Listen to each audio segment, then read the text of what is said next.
The PS16A Plus might just be the best portable handheld I've ever used in my life, and it's not for the reasons you think it is.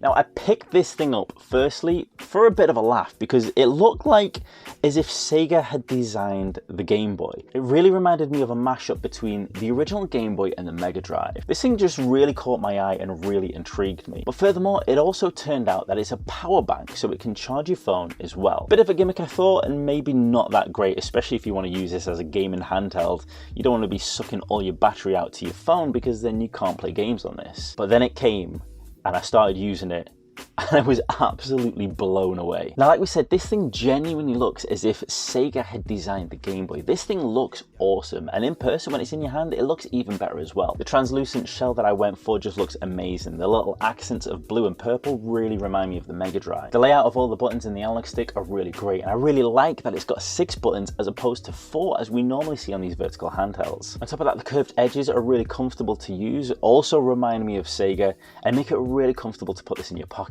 But the thing that I really noticed is the feeling of quality when you hold this. Obviously it's quite heavy because it's got a pretty chunky battery in there, so then it can work as a power bank as well. But the plastic that's used, everything about it just makes it feel like a console that costs a lot more than it did. This only set me back £37, and it feels like better quality than the 353 VS and a lot of other vertical handhelds we've seen today. Now, in terms of physical features, it's got a D-pad, it's got 6 buttons, it's got your start and select and the reset button. It's got an analog stick as well, which might be a bit of overkill, you would think, for the games this can emulate, but we'll get onto that in a minute. It's pretty awesome. Around the sides, it's got an on-off switch. I usually prefer an on-off button, but it kind of works in this one. It's got a USB-C port, which works as a charging option, but also as an out if you want to use it as a power bank, as well as an audio out on the top. And on the bottom, it's got a standard USB out, so you can charge 2 devices at once, and it's got a controller port out as well. On the sides, it's got a volume wheel and also an SD card slot. So this thing comes pretty well packed. And as you can start to see, it's not just putting a power bank option in there as a bit of a gimmick, it takes this seriously. And this is what really sets this handheld apart from other handhelds. Not just the fact that it can charge your devices. We'll get onto that. Now, the PS16A Plus is not the most powerful retro gaming handheld out there, as you probably guessed. Its emulation only goes up to the SNES generation, but what it does brilliantly. Now, in terms of emulators, it doesn't have a full list of 8-bit and 16-bit emulation. For example, the Master System seems to be missing, but what it does provide is the NES, the SNES, Mega Drive, Game Boy, Game Boy Color, Game Boy Advance, CPS-1, CPS-2, and Neo Geo. One of my favorite types of games to play on the PS16A is fighting games, and to be honest, arcade games in general, because this is where the analog stick really shines for me and really adds to the console as opposed to just being an unnecessary extra. Now, I'm not sure exactly what type of analog stick they've put into the PS16A, as I've not opened it up to check it out yet, but the feel of the analog stick feels just like an arcade stick. It's got that same kind of clicky feeling that you get, and instantly made me feel like I was playing a portable arcade system.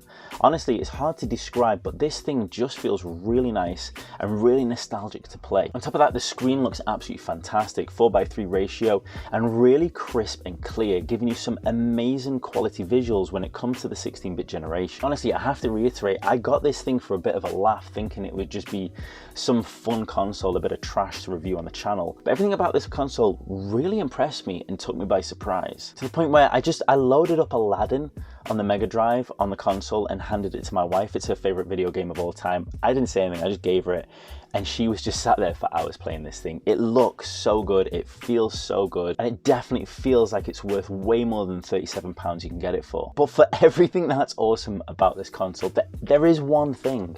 There is one thing that is pretty frustrating, and it just feels like something that could be easily fixed. It's the operating system, right? Now, the operating system, it isn't one of those Linux operating systems that we see on like Ambenic devices that I keep on going on about being brilliant for user friendliness and new people coming to the scene. It's more of the type of user interface we see from budget retro handhelds. Now, it's fast, it functions well, it does the job really well. The only problem is everything is in Chinese, and there doesn't seem to be, or at least I haven't found a way to change the language options on it. And I would have just loved for there to be a different language option on there, because it would make for such an easier experience. Now, before you suddenly think, right, I don't know Chinese, I can't use this system, It's actually surprisingly easy to navigate, and that is because there's so many visual cues. There isn't Chinese everywhere. There are usage of English words, for example, like with Neo Geo, CPS2 and the consoles themselves, but the games and the options are all in Chinese. But still, even so, there's usually always an image that goes with those options, so it's pretty easy to tell what you are selecting. When you get into the games list as well, all of the games are in Chinese, but they are sorted out alphabetically as if they were in English.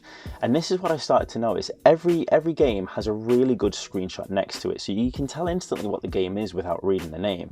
And then as you start scrolling through down, you start to realize this is in an English alphabetical order. So if you wanted to find, let's say, for example, F-Zero, you could scroll down knowing, looking at the screenshots to the left, when you start getting to the games that are beginning with F, and you know you're close there, you'll scroll down, you'll suddenly see that picture of F-Zero, and you know the game. So it actually wasn't hard to find the games I needed, but it just would have felt nice if there was an extra language option, which would have just made it a little bit easier to navigate from the outset. If you do get yourself one of these, I actually have got a pretty good workaround.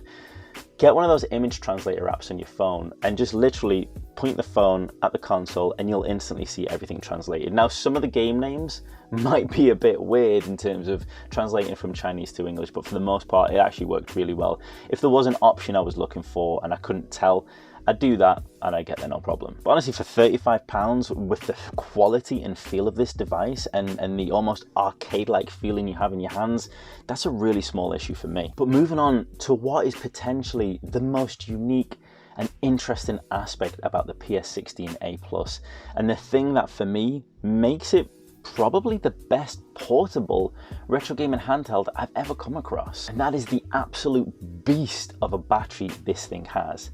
It has a 10,000 milliamp battery in it, and that battery can run for a solid 24 hours with visuals, with audio, without dying once. This thing is honestly a beast, and to have a retro gaming handheld that has a battery life of 24 hours just makes it an absolute portable dream. On top of that, you can charge the device fully in 3 hours, and then with a full device you can charge your phone in about an hour and a half and still have pretty much an entire battery left to play with. In my test, I charged up the PS16A Plus, like I said, in 3 hours, then charged a completely dead phone to full 100% in an hour and a half, and the battery bar in the top right corner was still showing full 3 bars. Honestly, this absolutely blew my mind.